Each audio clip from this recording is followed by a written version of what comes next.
Ang regalo na ito, itong regalo na takot sa Allah Ta'ala, ay hindi nabibili ng anumang bagay, kayamanan dito sa balat ng lupa.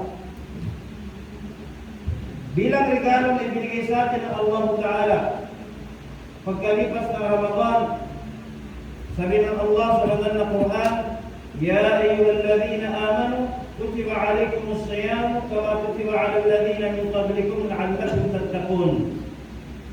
O kayong mananampalataya sa Allah, inubliga sa inyo ang pagpuasa sa gaya ng pag-obliga sa mga nauna sa inyo. Nang sa ganun kayo ay magkaroon ng takot sa Allah Ta'ala.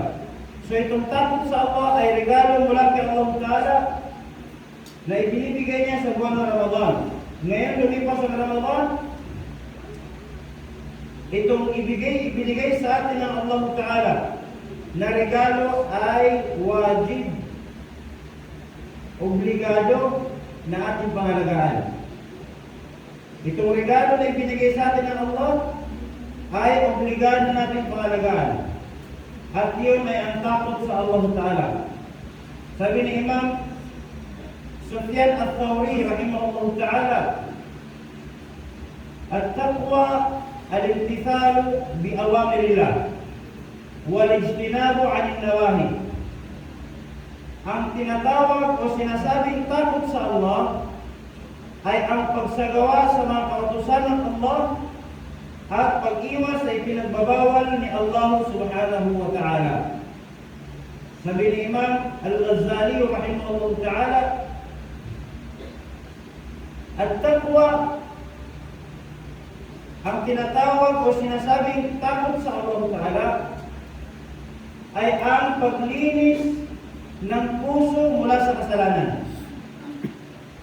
So magkaiba ng term, magkaiba ng definition ang mga ulama, pero isa lang ang hangarin nito, ay ang maging magpakumbaba at magsagawa ng kautusan ng Allah at umiwas sa ipinagbabawal ni Allah subhanahu wa ta'ala.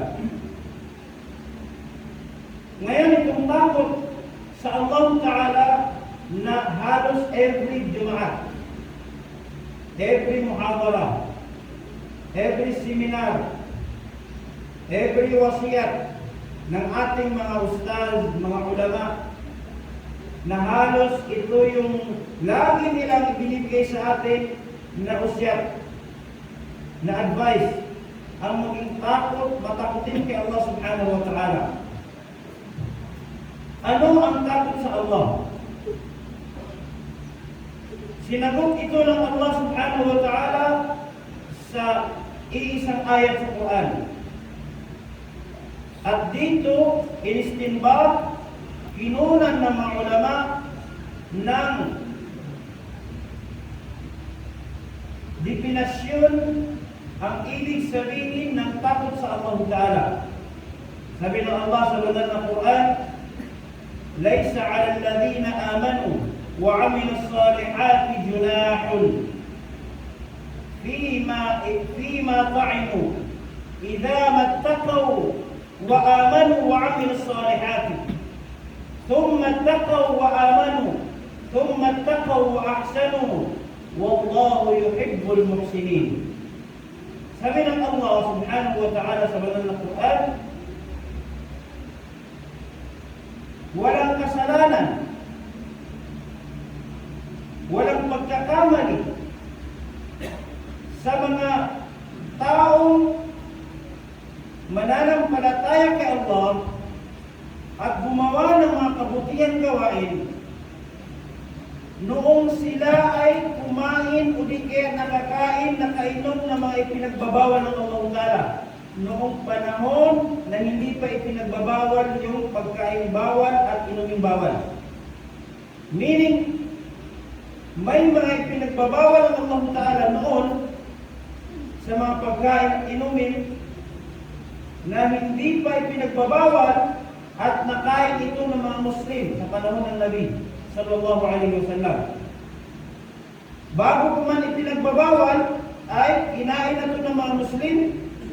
Ngayon dumating yung Islam at ipinagbawal ang bagay na yon, naniwala ang mga sahaba, ang mga kasamahan ng Rasulullah sallallahu alaihi wasallam, at sila ay gumawa ng kabutihan, yung mga kasalanan ginawa nila noon ay hindi maituturing na kasalanan, sabi ng Allah Ta'ala. Bakit? Dahil ito ay before na pagbabawal. Before ang pagbabawal. So sabi ng Allah Subhanahu wa Ta'ala, "Laysa 'alal ladhina amanu wa 'amilus salihati junah." Walang pagkakamali o kasalanan ang mga kinain ninyong bawal noong panahon pa na hindi pa ito pinagbabawal. Idza mattaqaw wa amanu wa 'amilus salihat. Ito ay hindi may tuturing na kasalanan kung, sabi ng Allah Ta'ala, kayo pagkalipas ng pagbawal, pagkalipas ng pagbabawal ng Allah, kayo ay naniwala sa Allah, wa 'amilus salihat, at kayo ay gumawa ng mga kabutihan, sabi ng Allah Ta'ala, thumma taqaw, at hindi lamang doon, ay nagkaroon kayo ng takot sa Allah Ta'ala. Thumma taqaw wa amanu, pagkalipas nun ay nagkaroon ng pananampalataya sa Allah. Thumma taqaw wa ahsanu, at pagkalipas noon, pangatlong beses, sabi ng Allah, magkaroon rin kayo ng takot sa Allah Ta'ala, wa ahsanu, at gumawa sila ng mga kabutihan gawain, wallahu yuhibbul muhsinin. Tunay ng Allah Ta'ala ay minamahal niya, nagugustuhan niya yung mga taong gumagawa ng kabutihan. Sa isang ayat na binigkas ng Allah Ta'ala sa banal na Quran, 3 beses niya binanggit ang pagkakaroon ng takot sa Allah Ta'ala. Dito sabi ni Imam Muhammad ibn Muhammad al-Ghazali al-Shafi'i rahimahullah ta'ala, dahil sa ayat na ito, sabi niya, lumabas ang hukom na ang takot sa Allah Ta'ala ay 3 klase, at ito ang required ng nahangad ng Allah Subhanahu wa Ta'ala sa atin na magkaroon tayo nito. Magkaroon tayo ng 3 klaseng takot sa Allah Ta'ala. Una, sabi ni Imam Al-Sheikh Ad-Dahlan rahimahullah ta'ala, ang takot sa Allah Ta'ala ala 3 maratiba, 3 stages. Unang stage, pangalawang stage, tatlong stage, pangatlong stage. Ang unang stage ng takot sa Allah Ta'ala na napapalog sa ayat na yon ay ang at-taqwa 'an shirk. Ang pagkaroon ng takot sa Allah Ta'ala, pagkaroon ng pag-iwas sa Allah Ta'ala, pag-iwas sa pamamagitan ng takot sa Allah Ta'ala mula sa pagtatambal kay Allah Subhanahu wa Ta'ala. Pagtatambal kay Allah Subhanahu wa Ta'ala. At itong pagtatambal na dapat na magkaroon tayo ng 100% na pag-iiwas mula rito. Ang tanong, paano ito gagamutin? Ang gamot nito, mga alipin ni Allah Ta'ala, ay magkaroon tayo ng malinis at dalisay na iman, pananampalataya kay Allah Subhanahu wa Ta'ala. Magkaroon tayo ng dalisay at malinis, matuwid na iman kay Allah Subhanahu wa Ta'ala.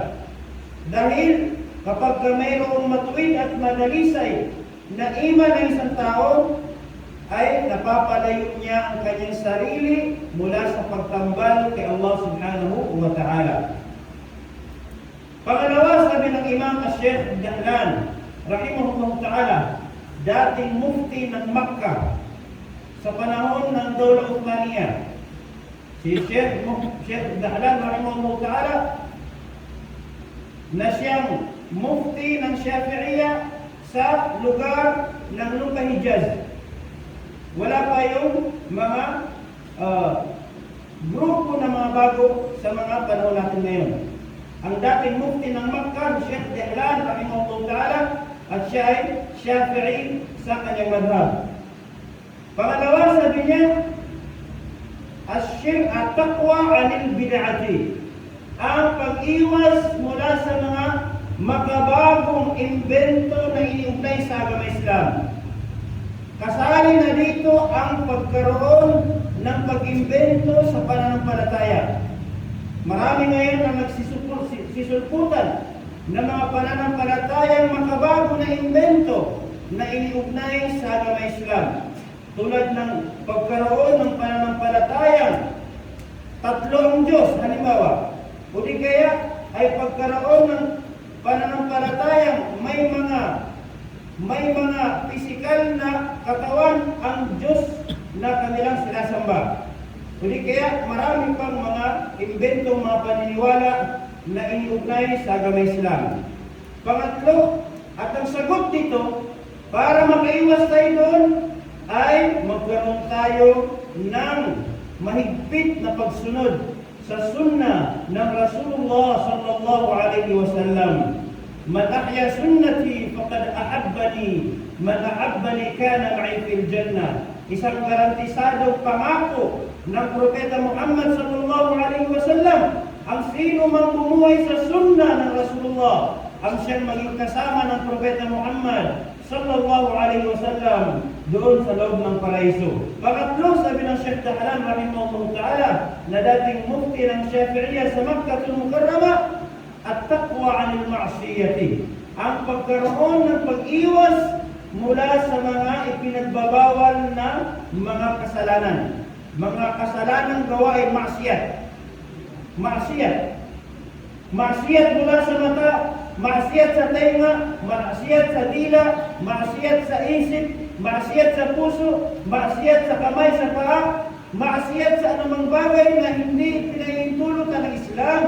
At yun ang dapat na iwasan ng isang tao. Ngayon, ano ang sagot dito para makaiwas tayo sa mga maksiyat? Magkaroon tayo ng istiqama at taat. Magkaroon tayo ng istiqamat, maging consistent tayo sa ating ginagawa. Kahit na ito'y maliit. Kahit na ito'y mga maliit lamang na mga gawain. Kundi kaya mga simpleng gawain lamang. Simpleng sunnat, simpleng tasbih, simpleng zikir, simpleng mga sunnat ng puasa, sunnat ng sambayan, sunnat sa ating mga katawan, at ano pang mga bagay, simpleng pagtulong sa bahay, lahat ng mga mabubuting gawain. Hanggat doon ka nakafocus at magkaroon ng pagsunod sa Allah Ta'ala, ay makakaiwas ka sa mga ipinagbabawal ng agama Islam. Itong tatlong bagay na ito yung eksaktong sinabi ng Allah Ta'ala sa banal na Quran kanina, na sa isang ayat ay 3 beses binanggit ng Allah Ta'ala ang pagkaroon ng takwa kay Allah Subhanahu wa Ta'ala. So kapag nagkaroon tayo ng takot sa Allah Ta'ala, umiwas tayo sa shirk, pinalakas ang iman, umiwas tayo sa mga invento, pinalakas ang sunnah, umiwas tayo sa mga maksiyat, pinalakas ang istiqamat sa taat, saka padarating ang pangako ng Allah Ta'ala, وَمَنْ يَتَّقِ اللَّهَ يَجْعَلْ لَهُ مَخْرَجًا وَيَرْزُقْهُ مِنْ حَيْثُ لَا يَحْتَسِبُ وَمَنْ يَتَوَكَّلْ عَلَى اللَّهِ فَهُوَ حَسْبُهُ إِنَّ اللَّهَ بَالِغُ أَمْرِهِ إلى آخر الآية. Ang sino man, sabi ng Allah Ta'ala, ang magkaroon ng takot sa Allah. Yung takot dito ay yung tatlong klaseng takot. Magkaroon ng takot sa Allah Ta'ala, yaj'al lahu makhrajan. Susolusyonan ng Allah Ta'ala ang kanyang mga problema. Susolusyonan ng Allah Ta'ala, bibigyan siya ng mga daan para solusyonan ang kanyang problema. Ano bang problema dito sa dunya? Ay bibigyan ng Allah Ta'ala ang makhraj, daanan para doon magbigay ng solusyon sa kanyang problema. Problema sa sarili, problema sa asawa, problema sa anak, problema sa komunidad, problema sa lugar, problema sa barangay, problema sa syudad, problema sa mundo. Ang sagot ay magkaroon ng takot kay Allah Subhanahu wa Ta'ala. Sabi ng Allah sa isang ayat sa Quran, law anna ahlal qura amanu wattaqaw lafatahna alaihim barakatin minas samai wal ard. Kapag ang isang lugar, isang komunidad, isang baryo, isang purok, isang barangay ay magkaroon silang lahat ng takot sa Allah Ta'ala, lahat sila may iman, lahat sila sumusunod sa sunnah, lahat sila ay umiwas sa mga kasalanang bagay, lafatahna alaihim barakatin minas samai wal ard. Bubuksan namin, sabi ng Allah Subhanahu wa Ta'ala, ang kabarakat ng langit at kabarakat ng lupa. Yung mga ninuno natin noon, sabi natin, di ba? Mga barakat. Barakat na mula sa langit, barakat mula sa lupa. Ano ang sikreto nila? Sila ba ay naging ulama na lahat? Sila ba ay nagkaroon ng mga material na mga bagay dito sa dunya? Wala. Bagkus ang meron sa kanila ay takot sa Allah Ta'ala, yung takot na gusto ng Allah Ta'ala, kaya naging barakat ang kanilang buhay dito sa dunya. Binuksan ng Allah Ta'ala ang kabarakat ng langit at ang kabarakat ng lupa dahil nakuha nila ang kondisyon na gusto ng Allah Subhanahu wa Ta'ala. وَعَلَى اللَّهُ الَّذِينَ آمَنُوا مِنكُمْ وَعَمِلُوا الصَّالِحَاتِ لَيَسْتَخْلِفَنَّهُمْ فِي الْأَرْضِ كَمَا اسْتَخْلَفَ الَّذِينَ مِنْ قَبْلِكُمْ. At magiging tayo ang nasa ibabaw ng lupa. Tayo ang nasa ibabaw ng lupa. Tayo maging superior. Tayo maging hari dito sa ibabaw ng lupa. Sa pamamagitan ng pagkaroon natin ng takot kay Allah Subhanahu wa Ta'ala. At yan, mga kapatid, mga magulang ginagamit sa Islam, dalangin natin kay Allah Subhanahu wa Ta'ala, lahat tayo ay bigyan ng tawfiq at hidayat at magkaroon tayo ng istiqama sa ating pananampalataya kay Allah Ta'ala. Wassalamu alaikum warahmatullahi wabarakatuh.